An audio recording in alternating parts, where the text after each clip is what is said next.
la temática, nos empezamos la unidad situándonos en la posguerra,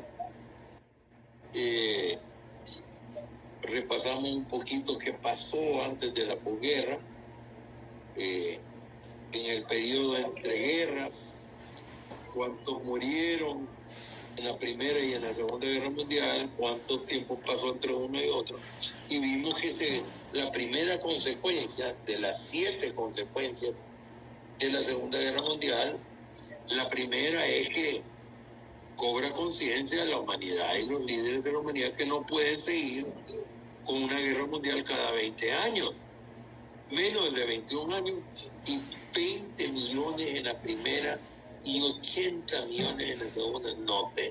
No, eso era insostenible. Entonces deciden que van a formar las Naciones Unidas como primera consecuencia, y con 2 grandes misiones: conjurar el peligro de guerra y promover el desarrollo. Y Tito, ya hablamos de qué hizo para conjurar una tercera guerra mundial, y estamos viendo qué hizo para la segunda gran misión, que es la promoción del desarrollo. Y como vimos que una de las consecuencias es que se formaron los movimientos de liberación nacional, y esos movimientos de liberación nacional consiguieron la independencia de todos los países que estaban colonizados. Antes de la Segunda Guerra Mundial se miraba como lo más normal del mundo que una potencia tuviera colonia, y después de la Segunda Guerra Mundial comienza un cambio de la cultura mundial, y ya no se miraba normal. Y Naciones Unidas crea un comité de descolonización para promover la descolonización, y todavía hay países colonizados como la República Árabe Saharaui Democrática, colonizada por Marruecos. Puerto Rico se considera una colonia de los Estados Unidos. El estatus jurídico formal es Estado libre asociado, pero les dejo de tarea averiguar qué estatus es y cómo se divide la población, y van a ver que hay un sector de la población que quiere la independencia, otro sector que quiere la estabilidad, el Estado 51 de los Estados Unidos, y otro que conservar el mismo estatus de ahora. El Estado 51 dice Donald Trump, pero un tercio de la población de Puerto Rico quieren ser ellos un Estado, no que dicen que tienen cosas negativas de ser parte de Estados Unidos, pero que son una colonia. Trump, según las memorias de 2 de sus asesores, un asesor y una asesora, dice que él consultó que si podía vender Puerto Rico, mientras quiere ver si puede anexar a Canadá y anexar a Groenlandia, por ejemplo, o comprarle Groenlandia a Dinamarca. Y los grandes, y no queremos que nos vendan, y no estamos bien en Europa, aunque ecológicamente y geográficamente está más cerca de Estados Unidos y Norteamérica que de Europa y Dinamarca, pero no, le tienen terror a formar parte de Estados Unidos y a Trump, que lo que quiere ir a las naturales de Groenlandia, no cabe la menor duda.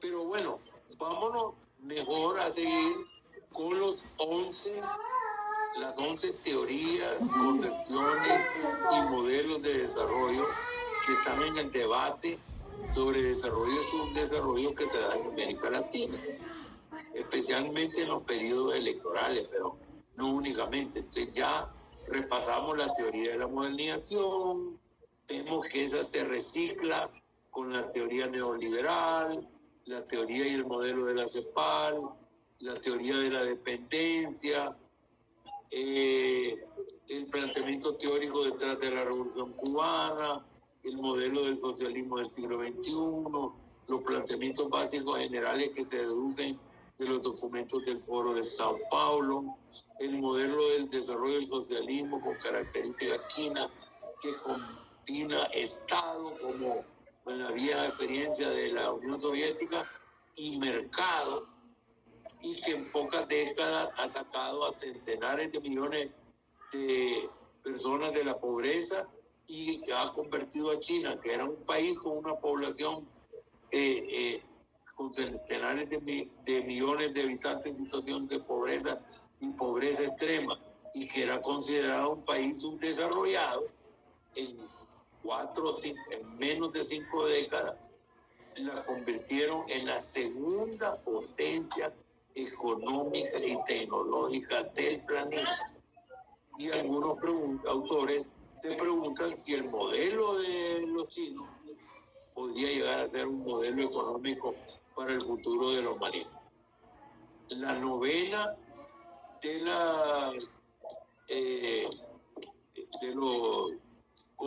teorías, concepciones y modelos de desarrollo que estamos estudiando es la de las Naciones Unidas, que plantea, no explica cómo llegamos a países desarrollados y subdesarrollados, no nos da una receta para llegar al desarrollo, sino que nos plantea cuál es el desarrollo que debemos aspirar, a qué tipo de desarrollo, y plantea el desarrollo humano.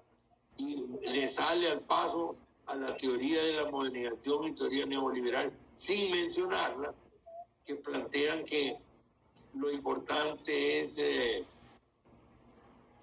a todas las tesis, mejor dicho, no solo a una. Y dicen, y define el desarrollo humano, qué es.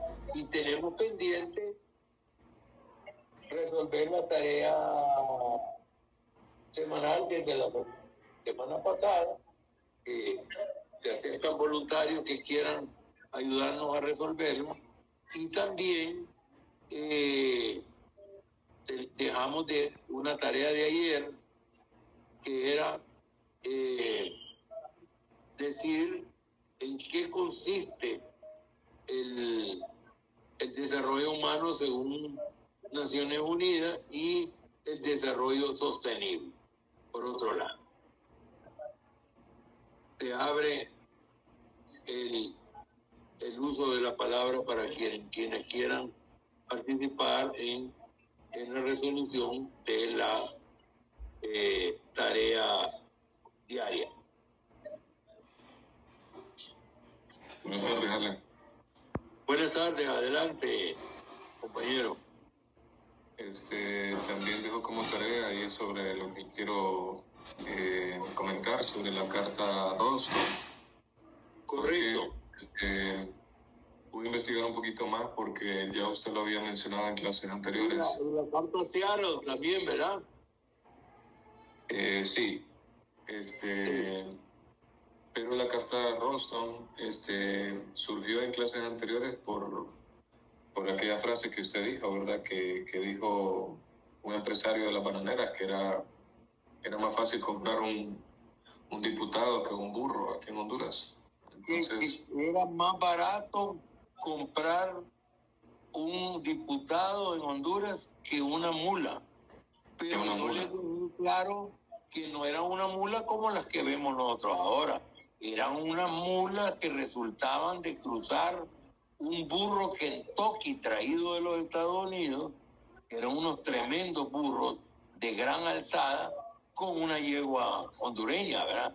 Y salían unas mulonas de la compañía, y eran caras, pero eran más baratos los diputados, ¿verdad? Sí. Adelante. Entonces la carta Rostov realmente dejó ahí escrito algunas condiciones para reconocer al gobierno hondureño, siempre y cuando se sometiera las ideologías o necesidades del gobierno norteamericano por las empresas. ¿Era la carta Rolston o la carta Lansing, Natán? No, la Rolston. Adelante. Sí, entonces realmente pude investigar qué sucedió allá por las huelgas, por los 60s, ¿verdad? Aquí en Honduras. Y básicamente esa carta buscaba condicionar nuestra opinión, que se apegara, mejor dicho, al modelo comercial de Estados Unidos para no interferir con el comercio de banano hacia los estados, hacia ese país. Sí. Bueno, entonces, si puede hallar un enlace, póngalo en el grupo de WhatsApp y se anota un punto de bronce, por favor, Natán. Ok. Gracias. ¿Alguien más quiere intervenir? Creo que está levantando la mano Mariana Nicole Vallecillo, creo que es. Valladares. Sí, es que yo averigüé sobre Lansing. Sí. Fue un documento diplomático firmado por Robert Lansing, quien era asesor del Departamento de Estado de los Estados Unidos y dirigido a las potencias centroamericanas.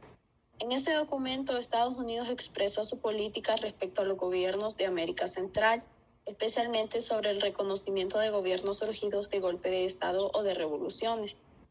Su contenido principal decía que Estados Unidos no reconocería gobiernos que llegaran al poder por medios no constitucionales, como golpes militares. Buscaba mantener la estabilidad política en Centroamérica y fue parte de la doctrina Wilson, que promovía gobiernos democráticos en América Latina. Su importancia fue que afectó directamente a países como Honduras, Nicaragua y El Salvador, donde habían frecuentes golpes de Estado. Y un ejemplo de la intervención diplomática de Estados Unidos en Centroamérica durante el siglo XX. Muchas gracias. También le pido que ponga el enlace de su fuente y se ponga un punto de bronce en el grupo de WhatsApp de la sección, aunque le voy a hacer las siguientes observaciones. A mí, según mi conocimiento, debido a las razones que usted está exponiendo, se llegó a un pacto, una especie de pacto de Estados Unidos con estos tres países, acordando que ninguno de los cuatro, ni Estados Unidos, ni Guatemala, ni El Salvador, ni Nicaragua, ni Honduras, iban a reconocer a ningún gobierno de ninguno de esos tres países que no tuviera un gobierno al cual se hubiera llegado por canales constitucionales. Y no recuerdo cómo se llamó ese pacto, pero yo lo he andado buscando y yo no lo he encontrado. Y ahora veo que usted lo encontró, pero según recuerdo yo, no es la carta Lansing. La carta Lansing es una carta que le dirige un ex jefe del Departamento de Estado a un magnate que, si no recuerdo mal, es de apellido Hearst, un magnate de los medios de comunicación, porque este magnate de los medios de comunicación había empezado una campaña para elegir o instalar en la jefatura de Estado de México a un estadounidense. Y entonces Lansing le dice, no hombre, eso nos va a llevar a una nueva guerra para decirlo coloquialmente, con México.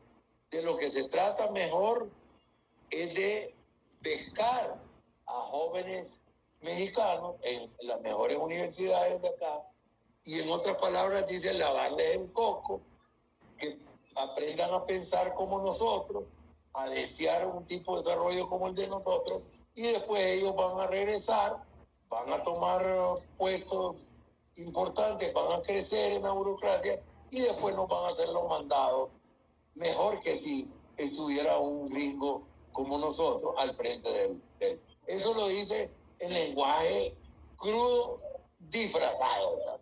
Pero eso es al final. Y les dejo también la carta Seattle de tarea diaria, porque la carta Seattle es una carta, como expliqué en una de las 3 secciones, pero parece que no fue aquí, que un presidente de los Estados Unidos le propone a la tribu piel roja cerca de Washington que le quiere comprar los tierras, el territorio, y que los va a cuidar de ahí en adelante y que no les va a faltar nada, ¿verdad? Y entonces el jefe Seattle le escribe una respuesta, ¿verdad? Que es una maravilla. Entonces, yo quisiera que alguien la recoja esa carta, la encuentre, si puede ahorita, Natán Escoto, y la lea acá. Natán Escoto tiene la palabra. Sí, voy a buscarla, solo investigando sobre el contexto, Alan, que dice que fue un discurso escrito en 1854 por el jefe indígena Seattle de la tribu Suquamish y Duwamish en respuesta a la oferta del presidente de Estados Unidos, Franklin Pierce. Sino que él pronunció verbalmente esa respuesta en una asamblea y lo recogió un periodista, alguien así, y lo publicó como la carta del jefe Seattle, pero él no lo escribió, solo lo habló, pero lo recogió, ¿verdad? Sí, y el contenido clave, Alan, dice que la carta enfatiza que la tierra no se puede comprar porque es sagrada.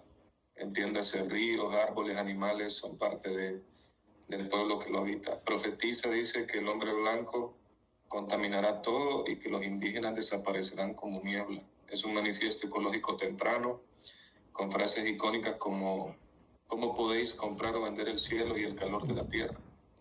Esta idea no resulta extraña. No resulta extraña. La tierra no nos pertenece. Nosotros pertenecemos a la tierra. No la recibimos de nuestros abuelos y nuestros padres. La tomamos prestada de nuestros hijos y nuestros nietos.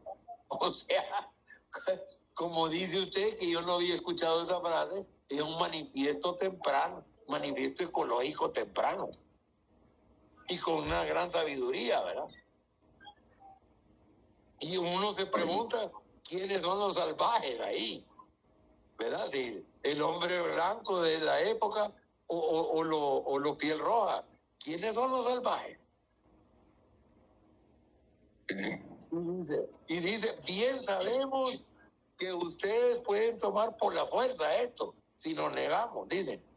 Y vendrán con sus palos de fuego y sus máquinas, ¿verdad? Su bestia, como refiriendo al ferrocarril.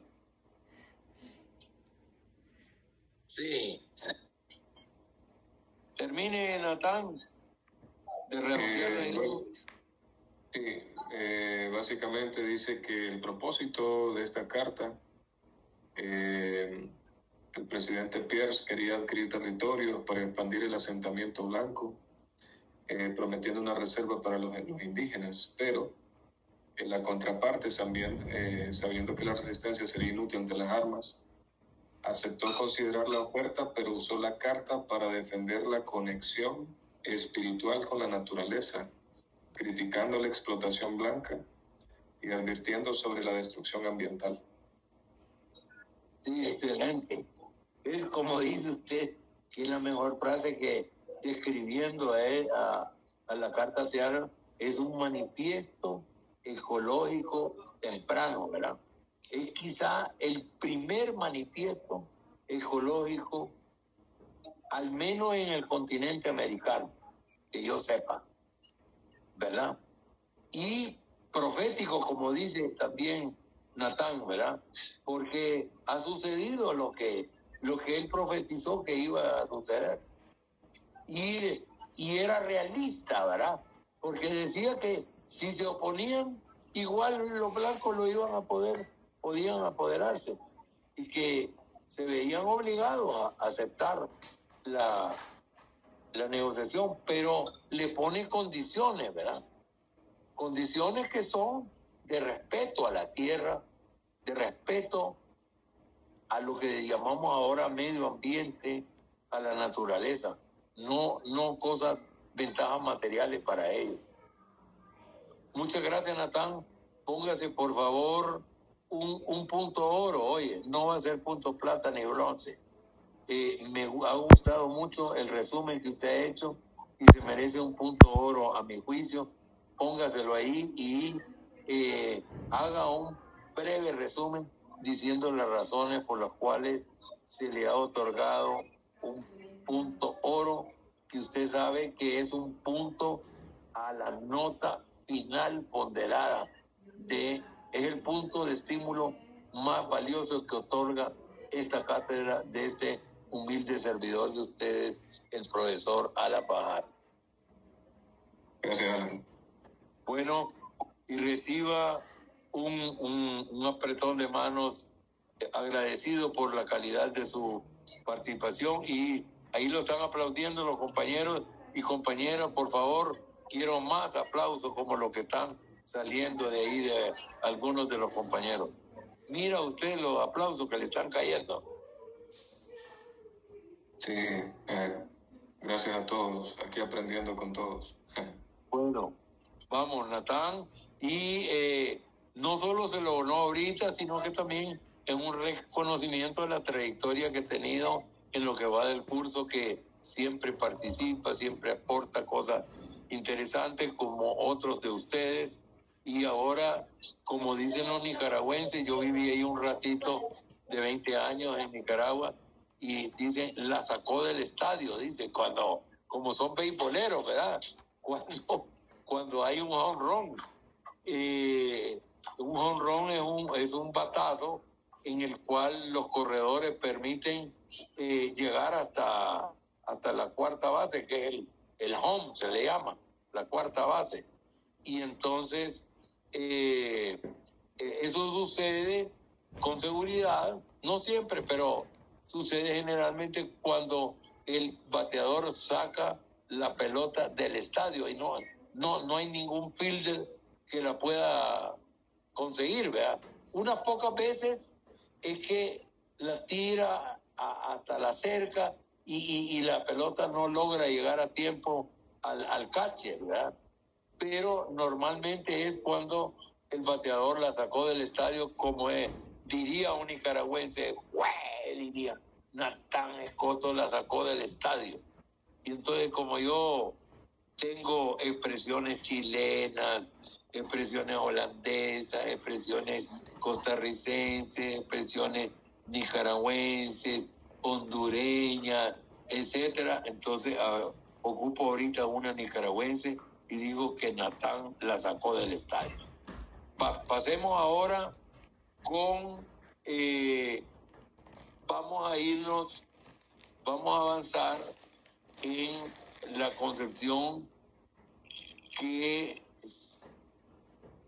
de Naciones Unidas, ya dijimos, quedó de tarea diaria, les decía, también averiguar qué es el desarrollo humano según Naciones Unidas. Yo les doy de contexto que para los gringos, con la teoría de la modernización, y cuando como Simon Kuznets, que se escribe Simon Kuznets con K, con Z y N-E-T-S, Simon Kuznets, crea el índice llamado Producto Interno Bruto, que es igual a la suma del valor de todos los bienes y servicios producidos por un país en un año determinado. Entonces, los Estados Unidos acoge con entusiasmo este índice, este indicador, y dice que basta con eso para saber el nivel de desarrollo de un país, que el nivel de un desarrollo de un país tiene que ver con el grado de urbanización, el PIB per cápita, la tasa de crecimiento del PIB, el tamaño del PIB, etcétera, etcétera, el tamaño relativo del PIB. Entonces,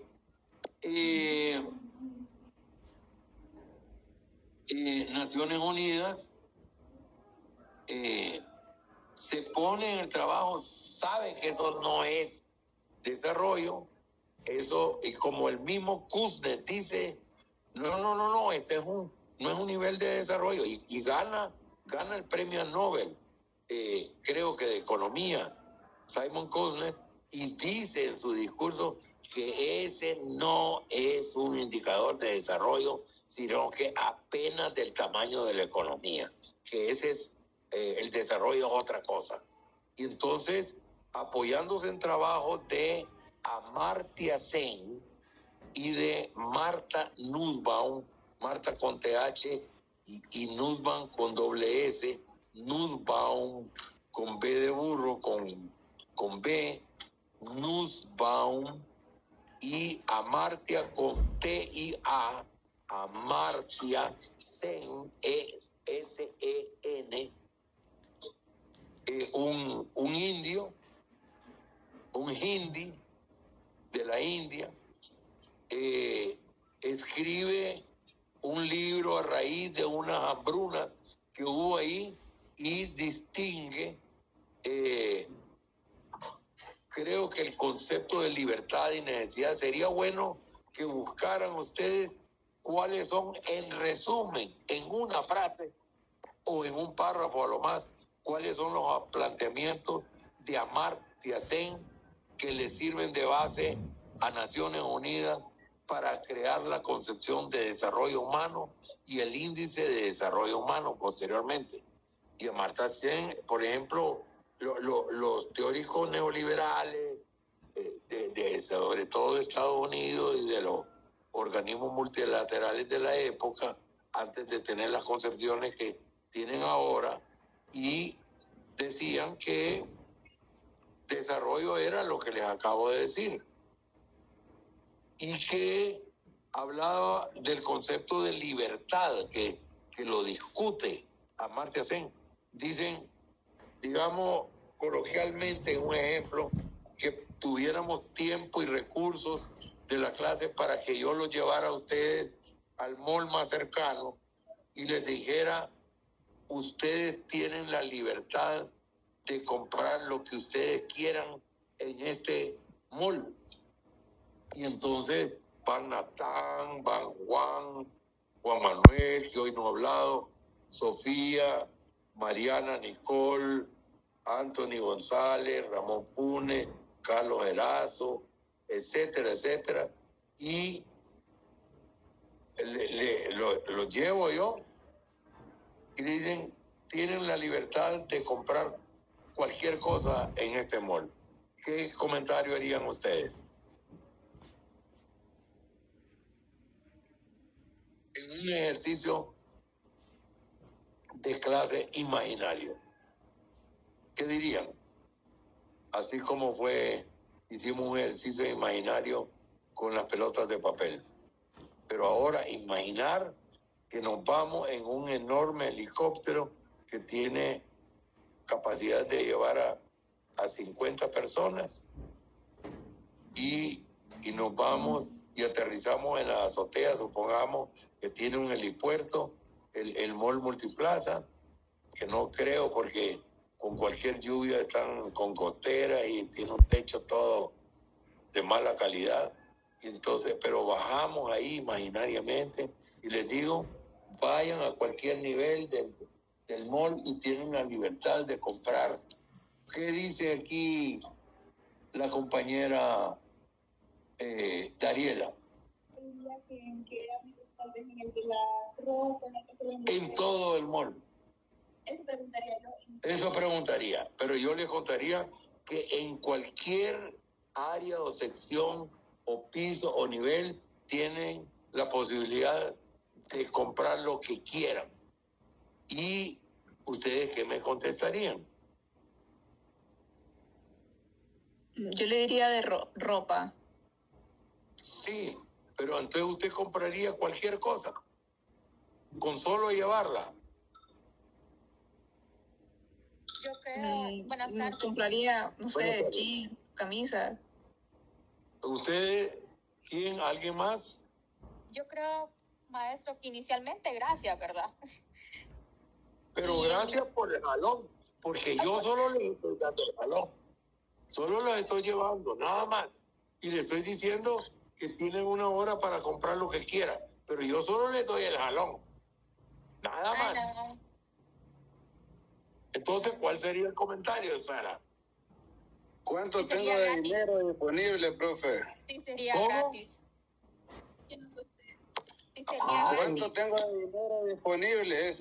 No, yo no le estoy dando nada. Solo le estoy dando el jalón y los minutos que quedan del restando el viaje de ida y de regreso, unos minutos tienen para comprar ahí lo que quieran, pero porque tienen libertad, pero ustedes solo tienen lo que anden en la bolsa, en los medios de pago que anden.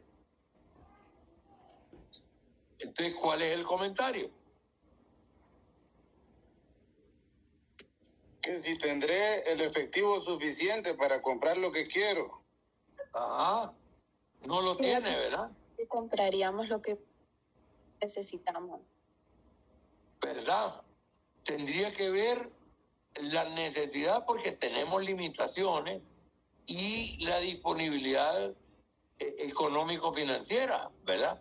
Entonces, dice Amartya Sen que en realidad no tenemos verdadera libertad, porque la verdadera libertad, tendríamos verdadera libertad de comprar lo que queramos si tuviéramos la disponibilidad de recursos, ¿verdad?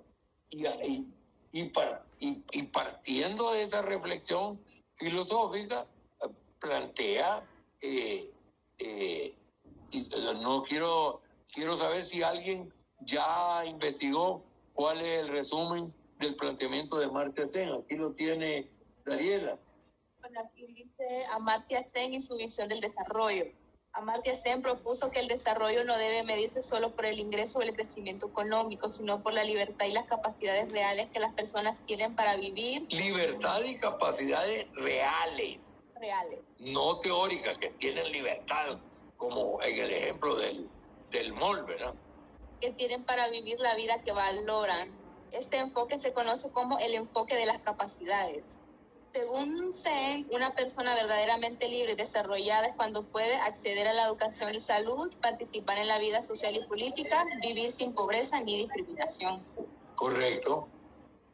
Poder llevar a cabo lo que desea porque tiene los medios. Si no tiene los medios, no tiene la capacidad real. No, su libertad no es real. La libertad plantea es cuando las necesidades y la potencialidad de satisfacer esas necesidades cuenta con los recursos para satisfacer esas necesidades. Y entonces, a partir de eso, se mide entonces las Naciones Unidas, comienza con el concepto de desarrollo humano y crea un índice de desarrollo humano en el cual ve que tanto la población tiene acceso a educación, a salud, a igualdad de género, que no haya una desigualdad, que haya un cierto nivel de desigualdad razonable, ¿verdad?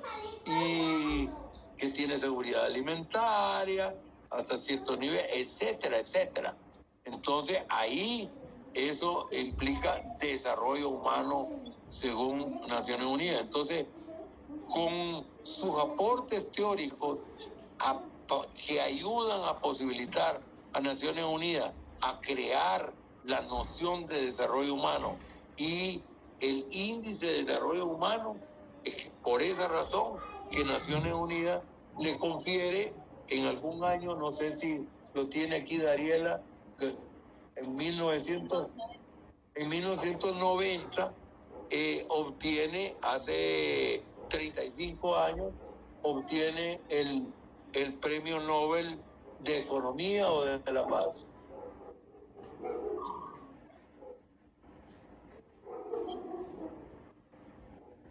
El Premio Nobel de Economía y Ciencias Sociales, creo que se llama, que lo otorga no la Academia del Nobel de Suecia, porque los premios Nobel en realidad son tres. El Premio Nobel de la Paz, que lo otorga un comité especial noruego, los premios Nobel de Ciencia, que lo otorga la Academia de Ciencias de Suecia, y el Premio Nobel de Economía y Ciencias Sociales, que lo otorga el Banco Central de Suecia, que es el Comité Nobel del Banco Central de Suecia, que es el primer banco central que existió en la historia de los países, de los 193 países miembros de Naciones Unidas, ¿verdad? Entonces, los suecos han ido adelante en muchas cosas que no se conocen, ¿verdad? Se le dieron el premio en 1998. El premio de la no sé qué, en honor a Alfred Nobel, dice algo así. Pero con recursos puestos, ¿verdad?, por el Banco Central de Suecia. Son recursos por fuera del legado, del testamento de Alfred Nobel, que fue un filántropo que hizo dinero con la dinamita, porque él descubrió la dinamita por accidente, con una serendipia, ¿verdad?, de que existía la nitroglicerina, que era un poderoso explosivo, pero era muy inestable. Y por alguna razón él descubre un elemento del polvo de ladrillo, creo, él era un constructor, que estabiliza a la nitroglicerina, y con eso se inventa el TNT y la dinamita, ¿verdad? Y entonces con eso él lo patenta eso y gana unas porradas de billetes que él quería que se hicieran para la minería, para la construcción, pero rápidamente los militares ven que pueden utilizarlo para la guerra, y entonces él se duele de eso, y entonces deja su fortuna para conjurar los efectos dañinos y malignos que su invento había logrado, ¿verdad? Y entonces tiene un premio Nobel de la Paz y premios para la ciencia, cierta ciencia que después se han ido diversificando, pero el premio original fue para una poca ciencia, creo que química, física, más relacionado con su invento, ¿verdad? Y después se fueron diversificando. Y yo no sé si ya investigamos la polémica sobre el otorgamiento del Premio Nobel de Medicina en 1983, creo que fue, del cual fue excluido el doctor Sir Salvador Moncada. ¿Lo investigamos eso o no? No. Las tres secciones. Sí, lo investigamos. Sí, ¿verdad? Y ahí sale que hay hasta el día de hoy hay una polémica, y hay un grupo creciente de científicos y de pensadores, filósofos y analistas que consideran que fue injustamente excluido, y que se valora que su carácter hispano y no anglosajón, no europeo de la Europa del norte, no de los países más desarrollados, sino que de un paísito que la mayoría del Comité del Nobel ni sabe dónde existe Honduras, ¿verdad? Y que estudió en El Salvador, trabajó en Honduras, fue profesor de aquí, investigador de acá, antes de ser investigador en Londres, ¿verdad? Entonces lo excluyeron y dijeron, no, es que el Comité del Nobel solo nos permite dar el Nobel a 3 personas, creo, 3 o 4, 3 personas, y sí hay 4 acá, pero vamos a darle solo a estos 3, y el cuarto, si quiere, le damos la mitad del premio Nobel, el metálico, el dinero, y lo dejamos que vaya, le damos el pasaje, los gastos, para que vaya a Estocolmo y vea cómo le regala, le dan el premio Nobel. Eso me lo contó él, el doctor Salvador Moncada, delante de mi cuñado, con el cual eran brother, ¿verdad? Uña y mugre, con Chema Reyes, José María Reyes Mata, el comandante Chema Reyes Mata, que murió al frente de una columna guerrillera en Olancho, ¿verdad? Entonces, él que era cuñado, hermano de tu papá, el hermano mayor de Hernán. Entonces, tengo aquí a una hija del doctor José María Reyes Mata, que yo lo voy a visitar a él, y por casualidad estaba ahí Salvador Moncada y me lo presenta Chema y se riega a contar. Estaban tomando, ¿qué creen que licor estaban tomando, creen ustedes? 2 hondureños en Managua. Arrecho Salvador Moncada, ¿qué estaban tomando? Según dijo usted, profe, era Tatacán, ¿verdad? Era Yuscarán, el tapón amarillo, que ahora Tatascán es el que toma, y que es Nica, es de la empresa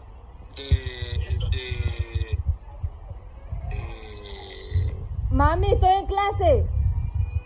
del mismo ron Flor de Caña, ¿verdad? Es un aguardiente del Flor de Caña, pero el Rosy, cállate. tomábamos los hondureños antes de que el Tatascán arrasara con la tetela, era el tapón amarillo, que le decíamos que era el aguardiente y Yucará. Alan, pero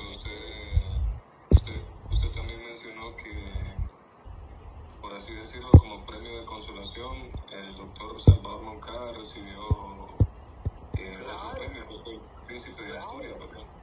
Después, los académicos de todo el mundo, y especialmente de los que lo conocían, y la Academia Hispana, el premio Príncipe de Asturias, que lo otorga la corona española, le otorgó el premio Príncipe de Asturias, que ahora se llama Princesa de Asturias, ¿verdad?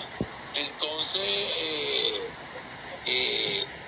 yo he visto los reconocimientos, doctorado honoris causa, medalla de no sé qué, premio de no sé cuánto, y el premio Príncipe de Asturias, que es el máximo galardón que otorga el mundo hispano,